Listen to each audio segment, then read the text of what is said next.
Well, thank you to Oliver and Vivek as we do our sort of iterative process of AV implementation.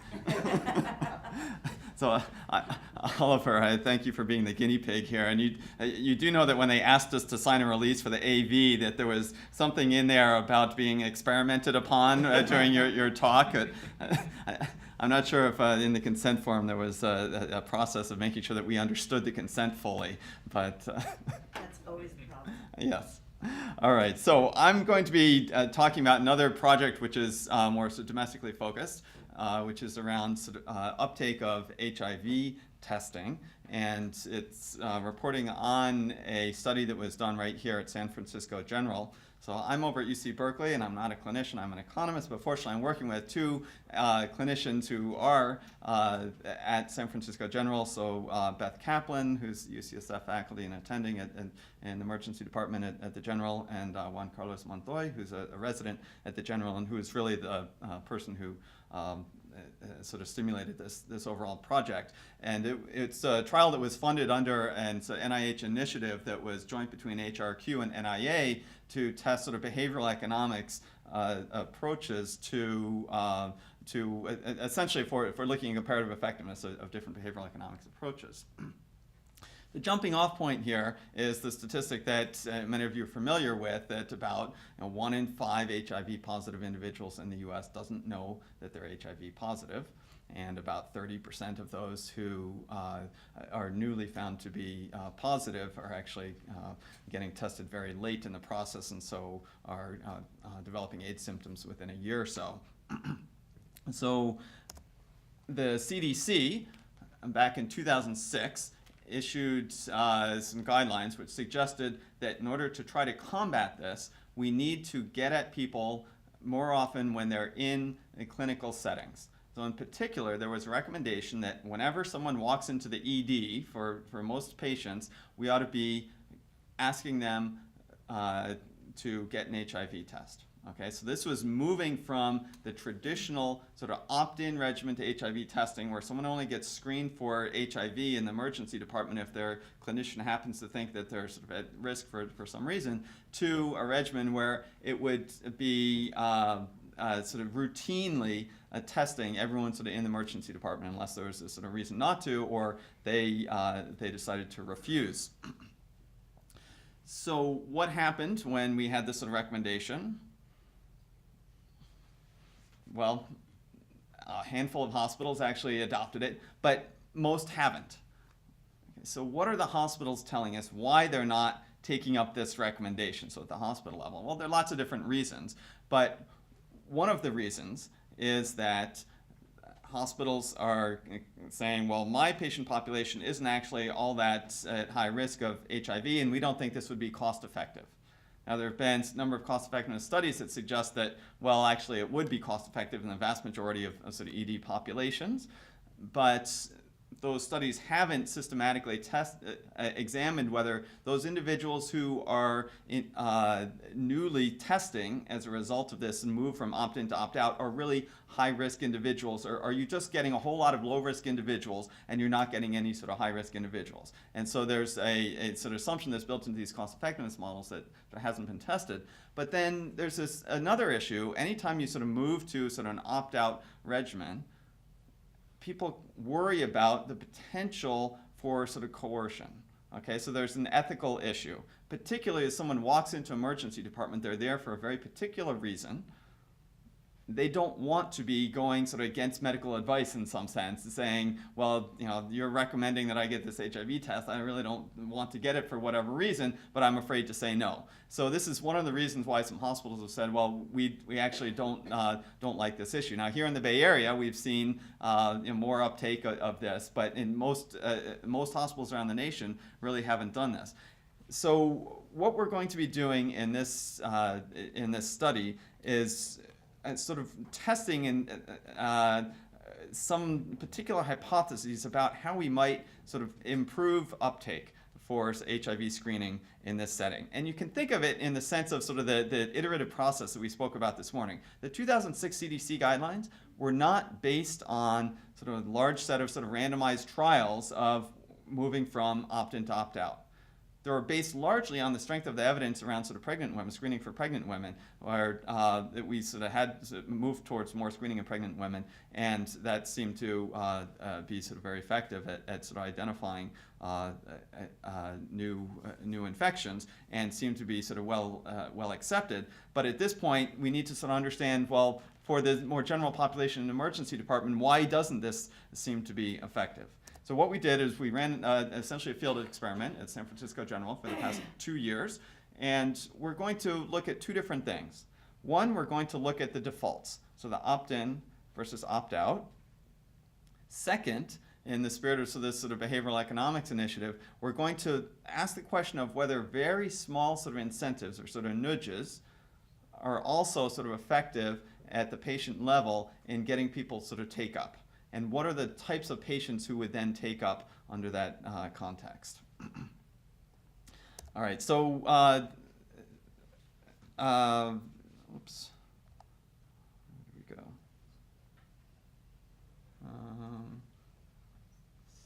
Okay, so I lost a slide in here somewhere. So let me talk a little bit more about the defaults. So the typical sort of opt-in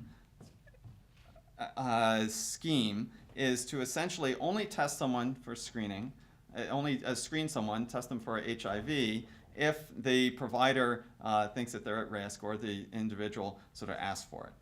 Then the opt-out is going to be this sort of routine screening.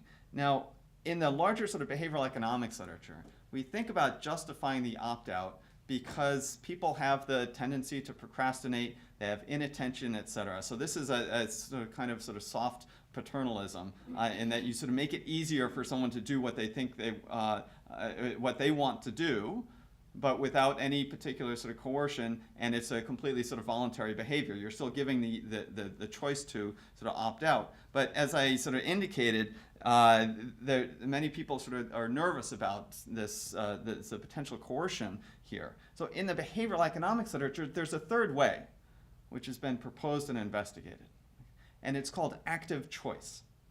Okay, because in the sort of opt-in versus opt-out literature, typically what happens is that hospitals will measure the baseline HIV testing rate, and then they go to this sort of new opt-out regimen where they're telling everybody that, well, we're offering screening and we're going to give it to you today.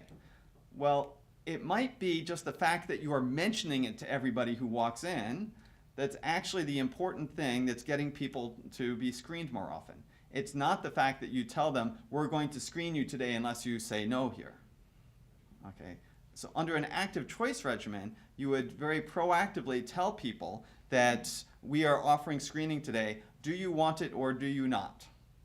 Okay, so it's much less of a coercive language. So what we're going to be testing sort of very minute differences in language here to see whether language that's perceived as sort of less coercive by the sort of provider community could get us close to what a sort of opt-out regimen could actually do.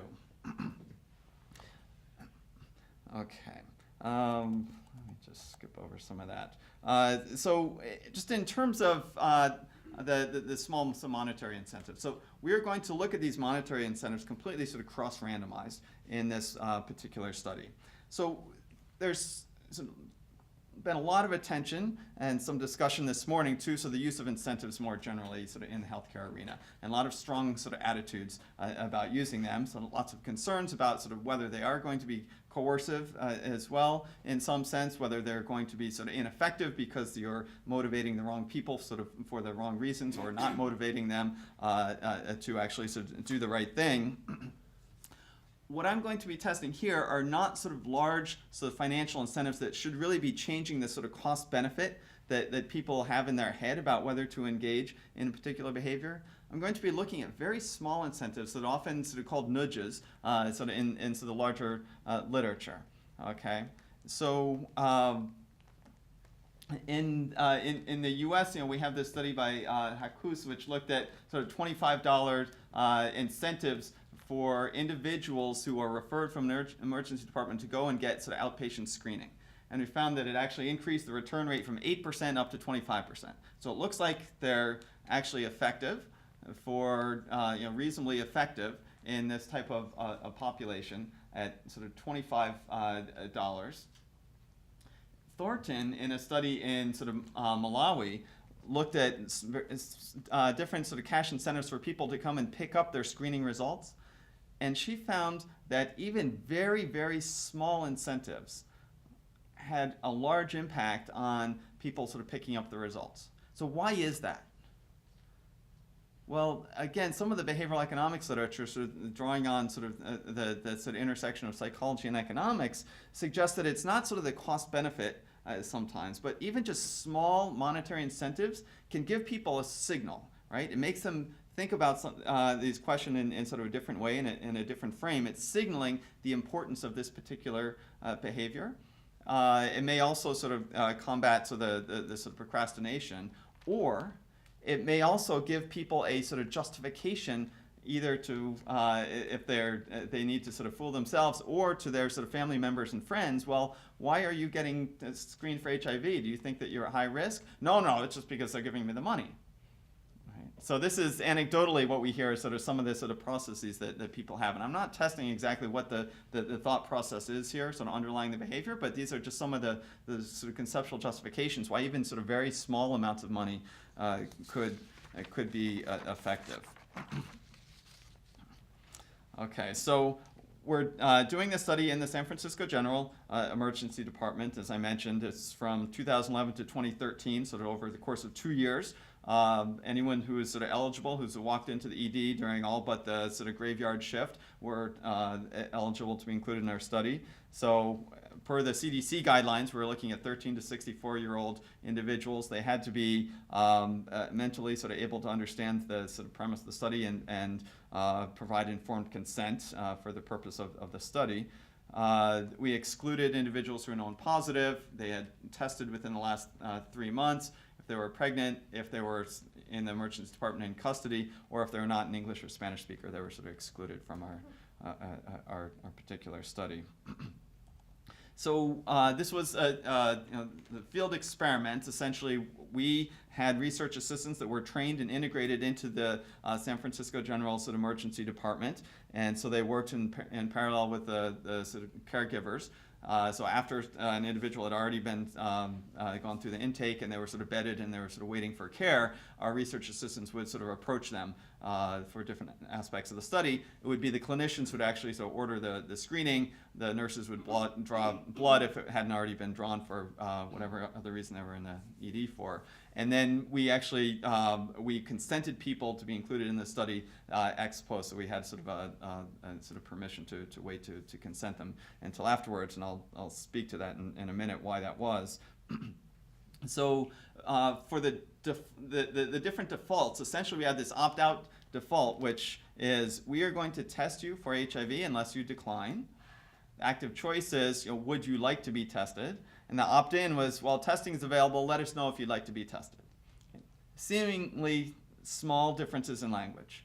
And so this was at the patient level, so the randomization. So we approached the individual patients, and presumably they sort of weren't talking with each other. The incentives we tested, either sort of zero, we didn't mention incentives, or we gave people just $1, or $5 or $10, so no more than that. So it was designed to be, again, not something that would, in some large cost-benefit sense, matter to most of the patients. And so we said to encourage testing, we're offering a $5 incentive today. And that randomization was done at the day and zone of the hospital because we didn't want different patients who happened to overhear each other on different amounts. So the script was, our research assistant said, hello, my name is, I work here in the emergency department. We're offering routine HIV tests to all of our patients. It's a rapid test with results available in 1 to 2 hours. To encourage testing, we're offering a $5 cash incentive. Would you like a test? And so, depending on which of these defaults that they were sort of entered into. We also had a questionnaire to get more characteristics of the individuals. Some of these people we gave the questionnaire to at the beginning before they were approached to take the test. And some people we sort of gave it to them later after they'd already been approached to take the test, and that was sort of randomized. We just used an iPad in the ED to here's a screenshot of they sort of self-administered a sort of questionnaire about some risky behaviors, etc. This is just very quickly the flow diagram of the randomized trial, and we had these sort of three different the opt-in, the active choice, and the opt-out. And some people with early and the late questionnaire, and I'm being a little bit schizophrenic here. I'm going to show you that the part of the trial around the defaults, and then separately the part of trial around the incentives, but they were all sort of cross-randomized actually. It's just too complicated to easily show on one slide. So looking at at some of the characteristics of the individuals, 60% were sort of male. We had about 2,000 subjects, and this is I'm showing the early data. We have sort of much larger sample now, the final data that's just recently come in, and so I'm showing you sort of relatively preliminary results, but it looks like all the results I'm going to show you are sort of robust to the larger sample that we'll have. The very right-hand column shows that for the most part we're well balanced across the arms. A few slight differences in sort of racial categories, but quantitatively they're not very large, so the randomization seemed to sort of work well.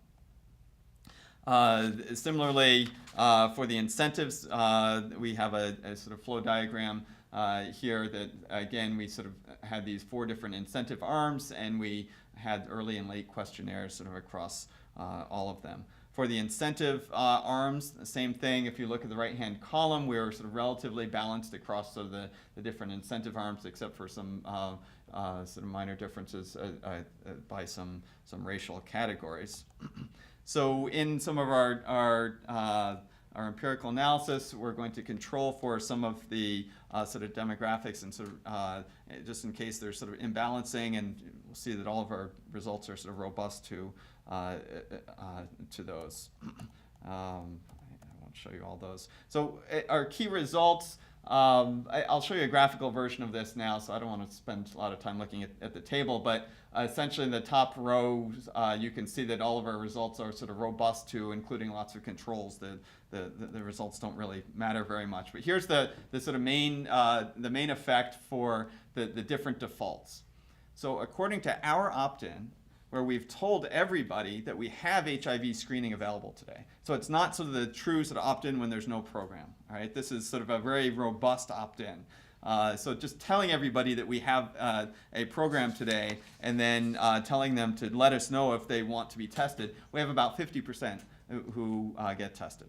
We're in the process now of sort of doing sort of matching analysis with individuals who are not before and after we had this intervention to get at what the background rate of HIV screening was in this setting, and it was much, much lower. So even just sort of telling people that we have it sort of brought people up substantially. And then when we go to the active choice, it raises the testing rates about 10 percentage points. If we go to the opt-out, it raises by about another 10 percentage points. Okay, so the active choice doesn't get us all the way there. Going from opt-in to opt-out, just that very small changes in language can raise testing rates by about 20 percentage points. Okay. Interestingly, on the right-hand side, we're graphing 6 different research assistants that we had as part of this study who were sort of approaching the patients. And so on the sort of opt-in, you see 6 different bars there. And you can see that those 6 different research assistants had somewhat variable rates of test acceptance, ranging from 40% to 65%. So part of what this implies is, as you would naturally think, that different individuals are going to have generate very different take-up rates, depending on the sort of personality of the individual and how persistent they are. And we tried to standardize across the RAs, but you still get a lot of heterogeneity.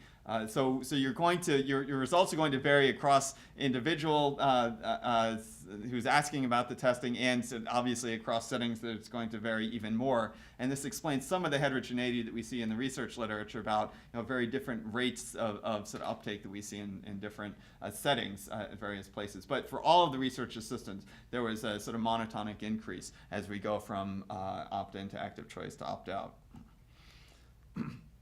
So then if I break out results by whether they were given a questionnaire before or after they were asked about the HIV test, if we actually had a questionnaire, beforehand, it lowered the test acceptance rates by about 10 percentage points. Okay, so and this sort of justifies and we felt that we would have gotten the same thing if we had tried to consent people in advance, but we actually wanted to test that, and it wasn't the sort of primary thing we're interested in, but it was more powerful than we worried. And then here on the right-hand side, we broke out the results by, this is sort of a crude categorization of relatively low-risk individuals versus sort of higher-risk individuals. And what we see essentially is that we have increases in test acceptance rates among both low-risk and high-risk individuals. So it's not the case that going from opt-in to opt-out is only getting those sort of low-risk individuals who the clinicians hadn't already been targeting. So there's a whole set of high-risk individuals who we are able to increase the test acceptance rates by 20 percentage points or so by sort of moving to this sort of regimen. These need to be put through the full cost effectiveness models to see how important that sort of difference is, but this sort of justifies some of the assumptions that were in those sort of original models. So what about the incentives? Let me just sort of go straight to the graph on those. So the left-hand bar on sort of each of these sets of columns is sort of all patients, and then the two right-hand bars are the lower risk and high risk patients. Overall, as we go from no incentive to $1 incentive, there was no effect. So just offering people $1 just didn't really matter. However, we see a statistically significant difference as sorting in some sense here, that lower risk individuals actually had lower test acceptance rates. When you offered them $1, you sort of insulted them. And higher risk individuals had a significantly sort of higher sort of increase relative to these sort of low risk individuals. So there's some self-sorting that goes on here, which needs to be explored more, but it's sort of interesting sort of nugget in this. We have a larger sample. We'll have better power to look at some of this. As we move to the $5 and $10, those both raise testing rates again by on the order of sort of 10 percentage points or so. And the $5 and $10 arms are about the same. So people are sort of perceiving $5 and $10 as essentially equivalent, and we can't reject that those are the same, and that's true in a much larger sample as well. Okay, so conclusion. So first, one sentence variation in the script substantially affected test acceptance rates by 10, 20 percentage points, and that's a lot. When we look at the percentage of people who were not getting tested that were able to then get tested. So that's 40% of the non-testers we can actually get tested by this sort of one sentence difference in a script. In terms of the incentives, as I just said, this sort of $5 and $10 did lead patients to sort of increased testing, and what we're sort of working on now is essentially sort of bringing this back to the cost effectiveness. And what we're also sort of working on, as I mentioned, is trying to understand what the bump is just from sort of the usual care up to the initial sort of opt-in, where the opt-in with that information that we're telling everybody that we have HIV screening available today. Tell us if you want it, because it looks like that's probably the very biggest bump here. That's the least controversial thing that you could do that looks like it's sort of having a big effect. So clearly these results are going to depend on sort of context, whether they're cost effective or not is going to depend on the prevalence, and what we really need to do is the next step of looking at in detail of sort of the cross arms and exactly what combination of arms is able to get at those sort of highest risk patients that you most want to get at. So I will stop there. Cool. Okay. Thanks, Will. Thanks. Thanks a lot.